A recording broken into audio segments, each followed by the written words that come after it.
Um, Thank you all for coming. It's a great night, of course, very dreary. So it's a good time to talk about suffering. And I thank you for taking the time in the middle of the week to come out here, and especially all you Mercer students. I know it's a little bit of ways, and of course all my people. Let me do a little bit to introduce myself. My name, for those of you who don't know me, my name is Father Theophan, and I've been the priest here for about 9 years. And I have a Master in Divinity from St. Tikhon's, whatever that means.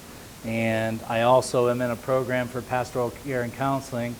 And basically, the reason for this class is in my program on pastoral care and counseling, I had to do a lot of reading this past summer.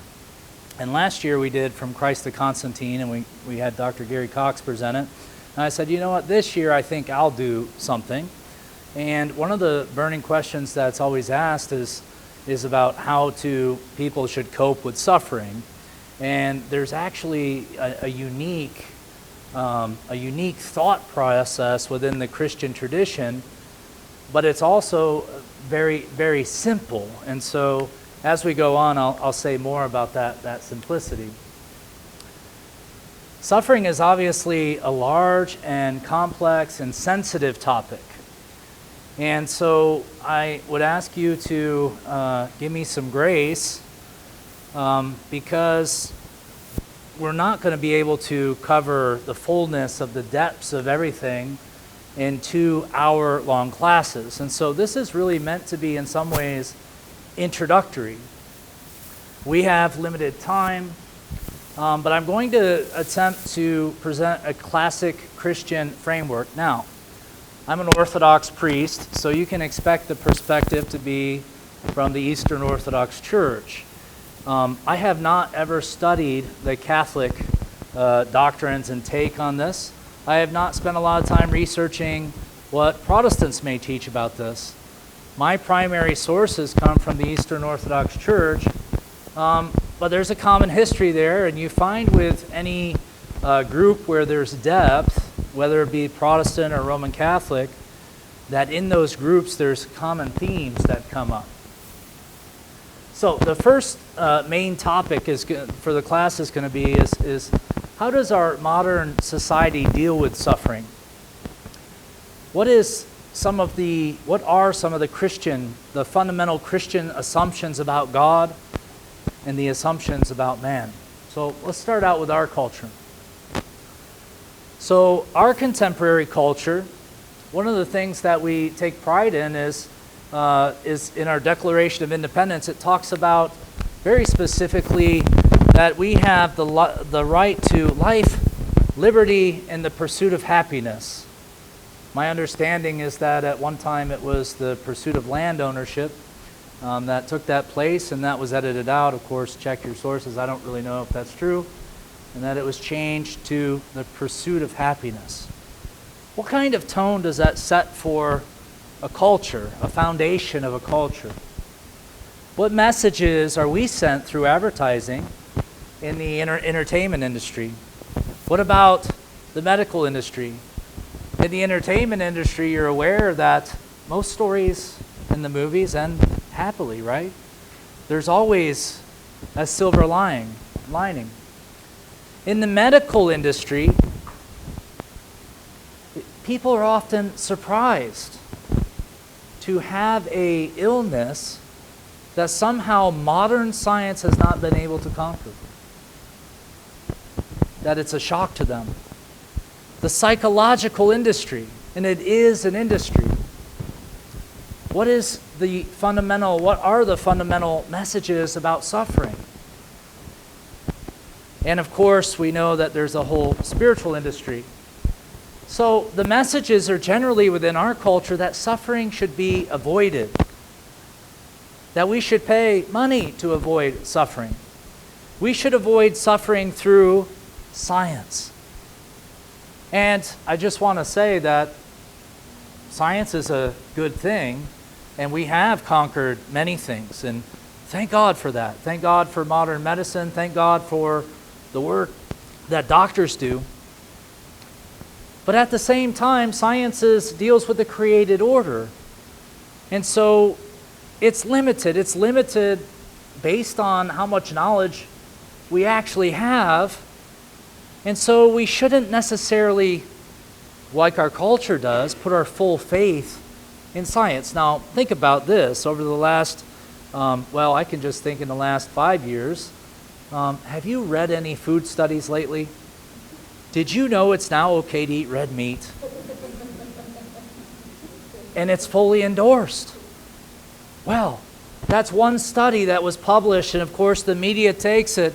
And so now we have within our country factions on different scientific sides with different communities discussing, arguing, debating with data.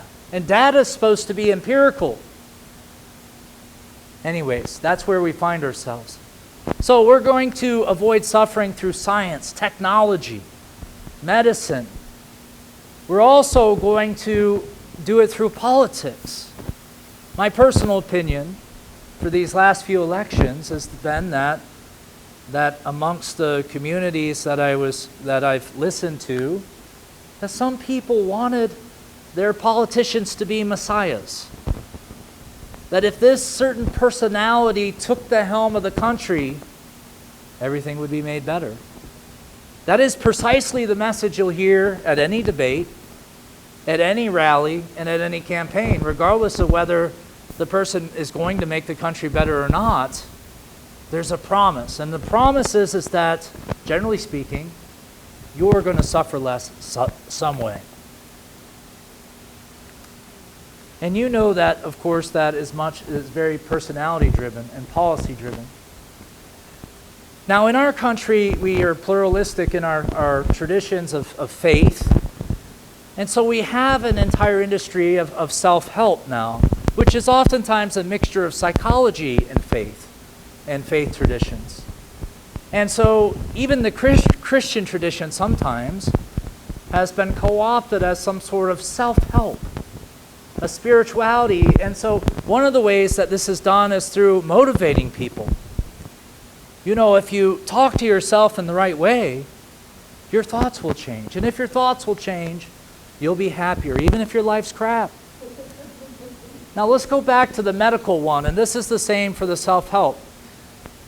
One time I went to a doctor, and 50 or so pounds overweight. I sit in front of a computer all day. Eat a lot of fast food at the time. And I was talking to the doctor, and he says you need to lose some weight. Your blood pressure's up. Also, maybe talking about depression. Hey, I have depression. Maybe I need some help with this medically. The doctor gives me a prescription, and I walk out. He's pretty sure I'm not going to exercise and eat better. But why, in some sense, there are natural ways for me to help and to work and to grow and to become more healthy. Why would a person who lived the lifestyle at the time that I was living expect to feel good? Why would I expect to be well-adjusted and happy? Nonetheless, culturally, more and more people are working extreme hours, and they're busy, constantly doing things and building empires around their houses and whatever it is. And yet, they're not supposed to have some sort of inner spiritual need. At the same time, they're, now they're more than ever, prescription drugs are at their highest prescribed rate historically. And there's nothing wrong with prescription drugs. It's just that so often they're used to accommodate lifestyles that don't work. They just don't work. And so there's this motivational self-help, and then there's also this idea of self-actualization. If you just think the right thoughts, or you behave the right way, or you modify yourself in the right way, then you will be all of a sudden satisfied and well-adjusted and all of those good things that the gurus have, and that if you give them a little bit of money, you may also have too. It all suggests that suffering is not normal. And this is communicated to me in a few settings. You could say sometimes people come to me to talk to me. Sometimes people come to confession. And then, of course, I'm just in people's lives in general. And what is often communicated is that suffering is unexpected. And that if I'm suffering, something is wrong with me. Think about our death rituals now. Now, I knew somebody who's not affiliated with a parish who had a traumatic event. Now, her son died, and he was, in his 20s or something, and he got in an accident, he died. In a traditional culture, Christian culture, we'll just use Orthodoxy as an example. We know for the first 40 days that you're grieving, at least the first 40 days, but then we're going to give you a year. Now, in some cultures, you dress in black for that year. Why? Because you're mourning someone you loved. Do you know how most Americans respond to grief? They're at work in 2 weeks, and they say these words, I don't know what's wrong with me, within a very short period of time, I can't seem to move on. Why? Because if I'm suffering, something is wrong with me. That's a fundamental kind of cultural thing. And also it suggests that suffering is meaningless. Now, in a pluralistic society that has no core dogma and no real core meaning, and our culture is iconoclastic, meaning that we like to tear down traditional structures and to try to reinvent things. Some of that is good and creative, but a lot of it's destructive. And what that does, though, is it makes it so that you can never rest in anything that's established, that would be passed down to you, tradition to you, from people who have a well-lived life. And so what you have nowadays, oftentimes, is a crisis of meaninglessness. And in the meaninglessness, this is a statistic from the New York Times. It says U.S. suicide rate are at their highest since World War II. That's across all demographics. Furthermore, when we get into the topic of suffering, I found this thing online. Why does God allow Christians to suffer? In one way, that could have been the slide that opened the talk today. But the question itself is revealing. Are Christians not supposed to suffer? Well, I'll tell you what I was taught when I became a Christian. So I was raised nominally, my parents mentioned Jesus a few times. And we didn't go to church. And then around 20, I met my beautiful wife who introduced me to Jesus. And I became a born-again, non-denominational Christian. And we just happened to go to a church that taught a certain type of gospel, the prosperity message. And I was taught that Jesus suffered so that I wouldn't have to suffer. Very specifically. Like, absolutely, if you had suffering in your life, it's because you don't have faith, and there's something wrong with you. That's a gospel in some sense that only can survive in America and only is attached to our American identity. If you follow Jesus, you will be so blessed. Hashtag. So blessed. You're supposed to be, as Christians, a light to the world. And if people can't look at you as Christians and see that you're well-adjusted, and that you're happy and satisfied, and that you have 2.5 children, a picket fence, and a nice house, then it's very clear something is missing, and that is actually inferred in the culture. It doesn't have to be taught directly. We think about poverty in certain ways in our country, and poverty is often attached to people's personal failings. But in traditional Christianity, you could be poor and devout at the same time, and your poverty wasn't always an accusation against you.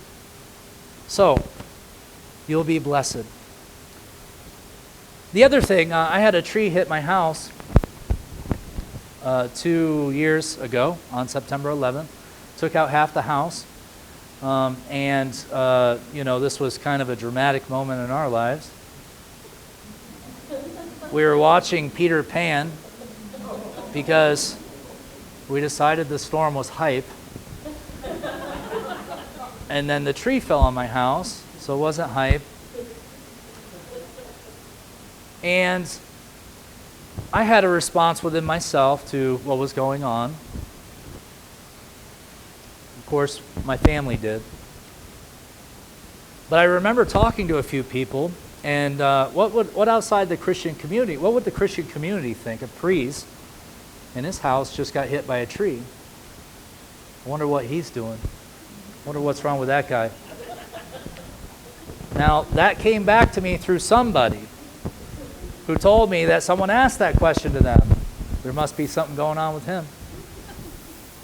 So, our suffering is often tied to our secret sins. And I have secret sins, so maybe that was it. No. But anyways, this is the psychology that many people have. And the question shouldn't be for us, for Christians generally. I mean, traditional Christianity, let's just think about it for 1 second. And we're going to talk about the apostles. What happened to all the apostles except for John? Well, John was exiled to an island. He died of natural causes. Every single other apostle was killed in some horrendous way by the government. The early church was full of martyrdom. To think that in the early church anybody would utter the words that Jesus suffered on the cross so you don't have to suffer and so that you can be happy, unbelievable.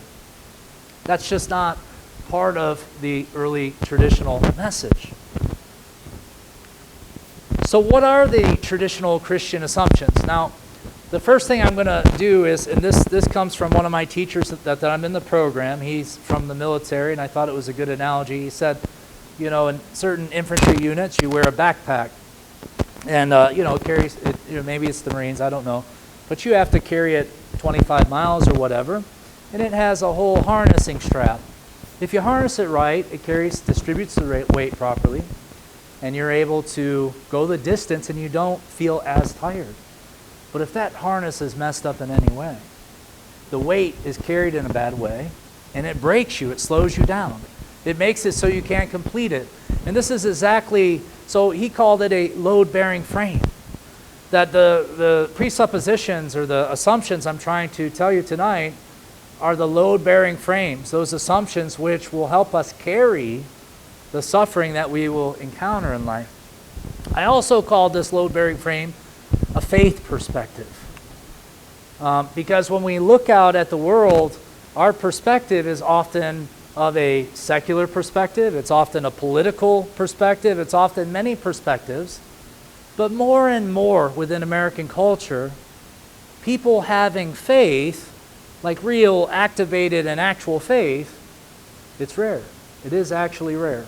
So, for traditional assumptions, my disclaimer is that this is not a scholarly approach, and I'm going to be a little embarrassed in the next slide, not the next slide, maybe in 2 slides away, when you hear my first assumption, but it's going to blow you away, trust me. Here's the backstory for those of you who aren't familiar with basic Christian theology. The world we live in is fallen. It's fallen. Genesis 3 recounts the fall. In Romans 8:20, for the creation, even the creation, the trees out there, the woods, it's all fallen. It all fell with man. So the sense that things aren't how they're supposed to be is actually correct. Things are not how they're supposed to be. We are also fallen on the inside. So the disorder we experience on the outside also is in our own souls. We hear this in the scripture that Romans 1:21, because although they knew God, they did not glorify him, nor were they thankful, but they became futile in their thoughts, and their foolish hearts were darkened. Solzhenitsyn talks about the line between good and evil going down the center of every person's heart. So we carry the potential for good and evil in each one of us. And then, of course, in the Christian tradition, we have the spiritual realm. The devil is always out there trying to get us. The demons are always there. And within traditional Christian assumptions, These are not psychological states. These are a spiritual reality that Paul speaks about. Principalities, powers, and rulers of the dark places. A spiritual host of wickedness that are always surrounding us.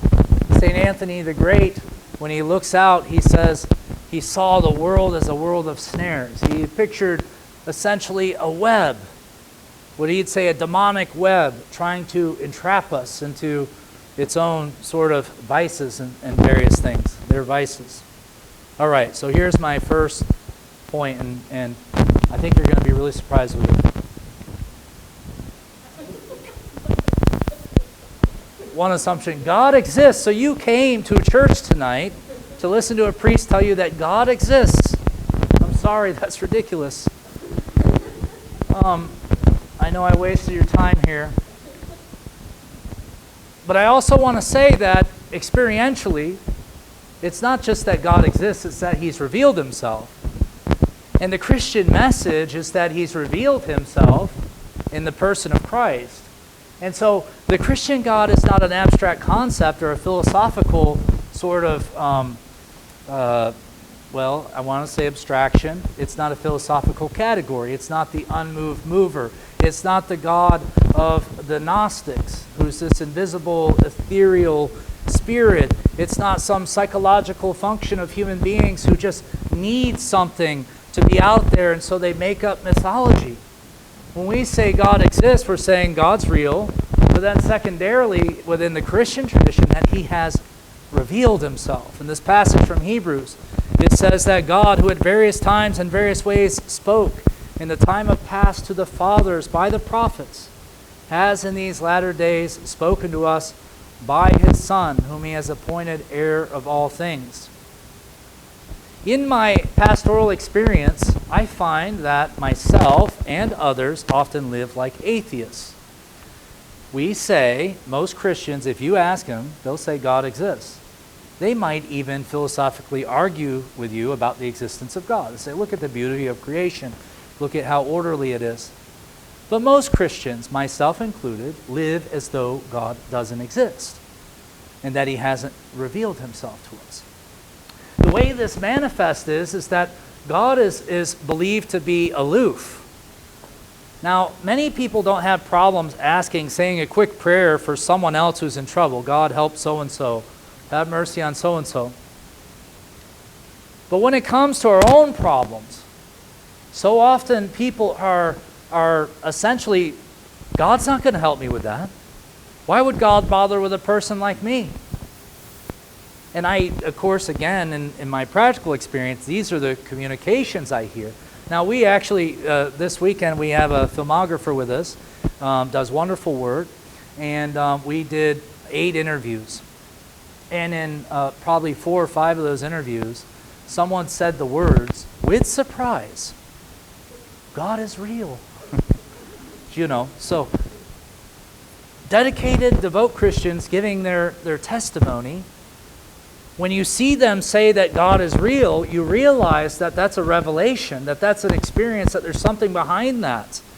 That is not just platitudes or nice words. There's a light that comes on, and that light indicates that in so many ways in our life, sometimes we don't feel like He's real because we're pleasantly surprised when He does something for us. Most people don't think God is involved in their everyday affairs. In some ways, the Christian message of our culture is do whatever you want and just say thank you to God. And it is really a culture of your will be done, not God's will be done, generally speaking. So the traditional belief is that God is actually there, He's really there, He's real, that He can hear us, and that He can respond to us. In the next class, I'll have an example from St. Paul.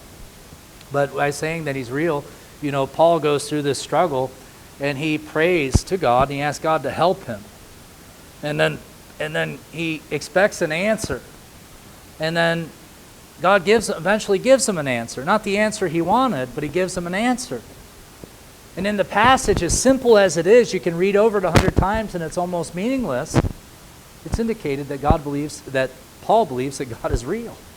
that he's actually there, that he can hear him, and that he cares about him. So that's the first point. It is important that you know that God exists and that he has revealed himself in Jesus Christ. That is the traditional Christian message. The second one is that God loves us. We have all heard the passage, God is love. And God desires that all men be saved and come to the knowledge of the truth. Nothing can separate us from the love of God. Neither death, nor life, nor angels, nor principalities, nor powers, nor the things present in this life. The traditional image of God the Father, by the way, is given to us in the parable of the prodigal son. And the parable of the prodigal son is about us. It's a story about the people. And basically, we have received our inheritance, we've squandered it, we find ourselves enslaving ourselves to another citizen of another country, which is represented as Satan in some commentaries. And then in desperation, because we're starving spiritually, we look back and we say, it was better in my Father's house. So this is the story of conversion. But what does the Father do? The Son comes back and the Father says, oh, goodness, listen, I gave you your inheritance. It's nice and all. You made your choice, go stick with it. Is that what the Father does? No. It says the Father, as soon as he turns around, runs out and greets him. This is the same image we see in Genesis. In Genesis, Adam and Eve fall, and immediately in the next scene, God is walking in the garden. Where are you? Where did you go? So, despite our thoughts about thunderbolts and these sort of judgmental things, which I'll talk about in a second, the God that is described in the Gospels by Jesus' parables is eminently concerned with our health and healing and is always willing to come to us and love us. He is the personification of love. That doesn't mean that he endorses our lifestyles. Now, there's a thing in our culture where we talk about we should love everybody, and loving everybody means endorsing their lifestyles. No. Love, also, especially the love of God, will transform us. So God gives us his love unconditionally, and he pours it out upon all creation. But if we're open to that love, it will change us. It doesn't leave us where we are. It's a very important distinction. So what about the wrath of God, though? I mean, have you read the Old Testament? It's really horrible. And I can't believe that God in the Old Testament is related somehow to Jesus. In the early church, there was a heretic named Marcion who got rid of the Old Testament and edited all the Gospels to get rid of all references of Judaism and to get rid of this notion of this wrathful divine. He said Jesus is all love. Jesus is the God of love, and this is some evil lesser God, who created Jesus somehow. In traditional Christian culture, we do speak some about the wrath of God. Obviously, it's in the Bible. However, I'm going to try to lay out this passage from Romans. It's a little bit lengthy, but I've underlined a few passages to show you how many of the early church commentators understood the wrath of God. One way to understand the wrath of God is God throwing a lightning bolt at you. Now, this picture and this quote down here is actually from a blog where the guy wrote a long blog thing about why Good Friday is Good Friday. And the reason he gave is it's called Good Friday because we were freed from God's wrath. On Good Friday, when Jesus died on the cross, he took the wrath of God for us because God delighted in putting his Son to death so that he could be satisfied with his blood and therefore somehow accept us. And that's a common teaching in modern Christianity. However, that's called penal substitutionary atonement. The penal part of that is actually not ancient. It's not really traditional. Substitutionary atonement is. I'm not going to get too sophisticated with that because, I want to make it through the material I have, and I said this would be a simple class. Let's go through Romans then. For the wrath of God is revealed from heaven against all ungodliness and unrighteousness of men, who suppress the truth in unrighteousness, because what may be known of God is manifest in them, for God has shown it to them. For since the creation of the world, his invisible attributes are clearly seen, being understood by the things that are made, even his eternal power and Godhead, so that they are without excuse, because although they knew God, they did not glorify him as God, nor were they thankful. So there's a fundamental assumption that regardless of whether you're Jewish, Christian, or pagan, that God has revealed himself on this earth, and that innately within us, because we're created in the image and likeness of God, that we somehow know that innately within us that there is a divine being that points to certain morality and behavior, and that we should owe some sort of honor to. But instead of being thankful, they became futile in their thoughts, and their foolish hearts were darkened. So their hearts were darkened. Professing to be wise, which is arrogance, they became fools, and they changed the glory of the incorruptible God into an image made like corruptible man, and birds and four-footed animals and creeping things. So we're thinking about in the Old Testament, they fashioned a golden calf. That Moses is up there on Mount Sinai talking face to face with God, and they're down there like dancing around a ridiculous golden statue, okay? And asking for help. And that's because their hearts have been darkened. Therefore, God also gave them up to uncleanness. So the wrath of God within many traditional writings is not that God throws thunderbolts at you or lightning bolts at you. It is that God allows you to pursue the lusts of your heart. So we'll continue, but I'm not going to read every line. I'm just going to do the ones I highlighted. Another one would be, for this reason God gave them up to their vile passions. And then the next highlighted line, and even as they did not like to retain God in their knowledge, he gave them over to a debased mind. And he goes through all sorts of sins and everything, but the main part of the message that I'm talking to you about is that there's this act of giving over.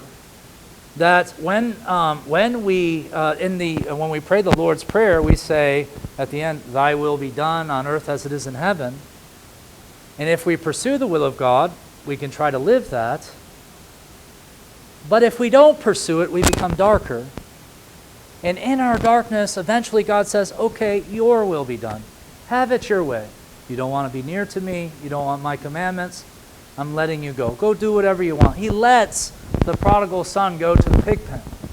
He gives us this absolute freedom to waste our lives and do whatever we want. Now that freedom is stuck in a universe where there are, unfortunately, natural consequences. We could even talk about this in the Garden of Eden. God didn't say to Adam and Eve, "When you eat of this forbidden fruit, that I will kill you." He didn't say that.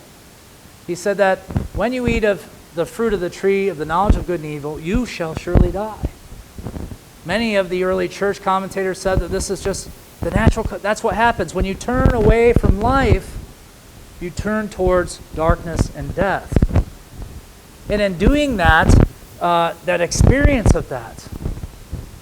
Now, think of it in terms of some of the most extreme addictions we see all the times. People manifest within themselves very dark, depraved things as they become more addicted to things. Not only that, they take on certain diseases within their soul. It affects their physiology. Some people, following their addictions, lose their teeth and lose the beauty they were created with. And some of those same people, in the pursuit of their drug of choice or whatever it is, also turn and say, "God is punishing me." But it's not necessarily punishment. It's not seen as punishment. It's simply what happens when you pursue things that aren't good for you. That's the way it's usually framed. This is a quote from St. Maximus the Confessor. "God, it is said, is the Son of Righteousness, and the rays of his supernal goodness shine down on all men alike. The soul is wax if it cleaves to God." In other words, it becomes soft. "But clay if it cleaves to matter, if it becomes worldly.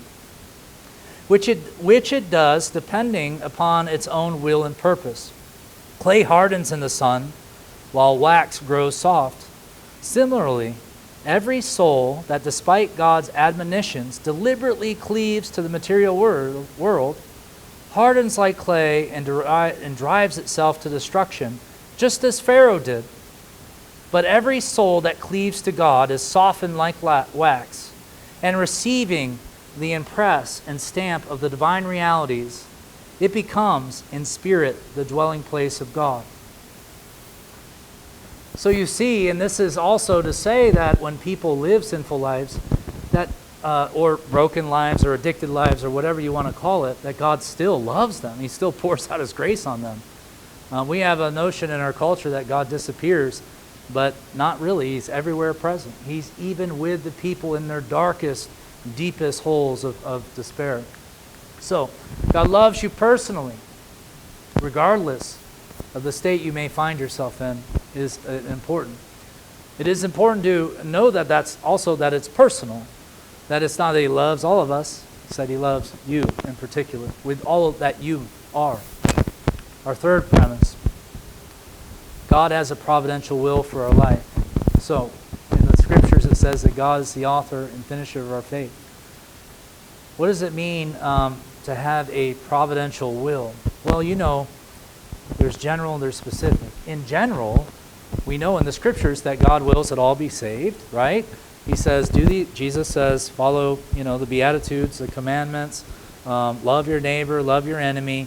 So there are very general messages that you can find both in the Old and New Testament, and you can just very easily say, that's God's will. So, what is God's will? Follow the commandments. Make them your life about following the commandments. But each one of us in particular, because God is, again, relational and He loves us personally, is going to have a personal challenge in that. And so God orders each person's journey, knowing my soul like no one else. He knows how to order my life to deal with the things or to have to face the things that I don't know how to face or that I would never choose to face. And so the Christian life is essentially giving yourself over to the providence of God and realizing that there is no circumstances in your life that are not somehow ordered by God and not somehow that everything can be used for divine purposes. Now, I have to pause there and say that there are some horrific things that happen to people. And you should never go up to somebody who has just been brutalized in any sort of way or had a major tragedy and say, that's probably God has a purpose for you in that. It doesn't feel very good when people say that. It's not really good. We should cry with those who cry and mourn with those who mourn, as the scripture says. We don't go around trying to fill everybody with good silver linings. But there is truth in the statement. It is true that even the deepest, darkest things that happen in people's lives can be used by God and are used by God for divine purposes of transformation.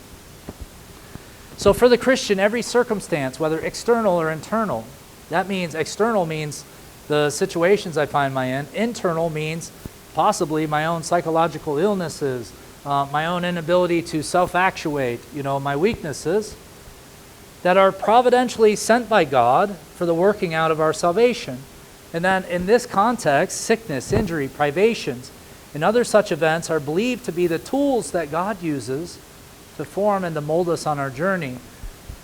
If you ever go through the readings of the Apostle Paul, the Apostle's like shipwrecked, he's whipped, he counts how many times, he finds himself in all these horrible circumstances, and he says, he counts it all as it's all about Christ for him, finding Christ, connecting with Christ.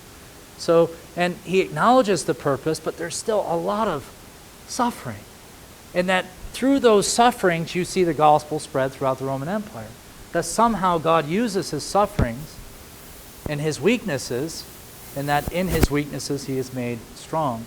This is what C.S. Lewis says. He says, I suggest to you that it is because God loves us that he gives us the gift of suffering. Pain is God's megaphone to to rouse a deaf world. You see, we are like blocks of stone out of which the sculptor carves the forms of men. The blows of his chisel, which hurt us so much, are what make us perfect. In that beautiful imagery, of course, doesn't feel good. Of course, this whole message about suffering isn't a feel-good message. But ultimately, in your areas in your life where you're specifically suffering, sometimes retrospectively, but hopefully if you can have a faith perspective, you can find out within it an experiences somehow sent by God for the correction, possibly for your correction, possibly for you just to focus on another aspect of your life. And think of how many people found these, I think of breast cancer. I think that there's an awareness thing going on right now. How many people get breast cancer and then go and advocate for the funding of breast cancer research? I mean, our lives, just in general society, show that when people really suffer in a profound way, many of them become less narcissistic, and they become aware of issues that they were unaware of before, and then they begin to somehow benevolently want to improve other people's lives because their life becomes dramatically transformed by it. That's just on a regular level. That's just on a human level. If you add a spiritual level to that, there's also becomes more dynamic. So God has a providential will for us. He wants us to come to know Him, and He orders our lives. One of the prayers I say in the morning is help me to acknowledge that everything that comes to me this day is part of your will, that it's sent to me. Even the surprising news I may get. All right. The fourth and final point, which might surprise you, is about man. That mankind is fallen. And so all of those self-help, so that when we talked about in the beginning, the self-help religion, the politics, these things that we hope will ultimately help us be happy and give us well-adjusted lives, they're all fallen. They're all from the created realm. And when we talk about one of the things that's said in our culture is that, God made me this way. Well, no, God made Adam with the image and likeness. Adam fell. And we are formed in the image, in many ways, of the fallen Adam and Eve. We don't know a life without death. We don't know a life without corruption. We don't know a life where everything's Mary Poppins perfect. We don't know about that. It doesn't exist. As soon as we become conscious within ourselves and self-conscious, we're aware that something is wrong, that things aren't quite right. And it's true, because we're mortal, we die. We're limited in our understanding. So no matter how much data we compress and we try to analyze, we're not going to really figure out the problem, because the problem is actually beyond us to fix. Of course, we're prone to sin. And so we bring this brokenness into ourselves. And ultimately, in and of ourselves, in and of our own created human nature, we can't become what we were intended to be. This is one of the fundamental assumptions about Christianity, which is popularly put, you need Jesus. That not just about salvation, you need Jesus because you need Jesus to be saved and go to heaven, but you need Jesus because you can't become who you were made to be without God's energies. Human energies are fallen, broken, and they just don't cut it. And of course, we already mentioned the internal and external disorder. We are fallen. Everything around us is fallen, and we are limited. This should engender a sense of humility. And this is the traditional Christian framework: to exalt God, to acknowledge who He is, and to debase ourselves, to look at ourselves in the humble light of reality. So I'm going to review this very quickly. Traditionally, Christians have believed that God exists and has revealed Himself. That the God who exists revealed Himself as loving. That the same loving God has a providential will for us. That we are fallen, we are limited, and we need God to grow, to achieve our potential, to find healing, and then ultimately to find salvation. Next week, we're going to be talking about how we respond to suffering, specifically going into a healthy and an unhealthy responses, like the normal human responses to suffering. So we take this load-bearing frame, which, as simple as it seems, I'll just tell you again, 90% of the people I encountered, they're missing at least one of these. It's not internalized. Intellectually, we can say that we believe it, but it's not something that's actually lived out and internalized. And so we'll be talking about following Jesus to the cross and about the possibility of suffering being redemptive. And so that's my presentation for this week, and I open it up for any questions at all.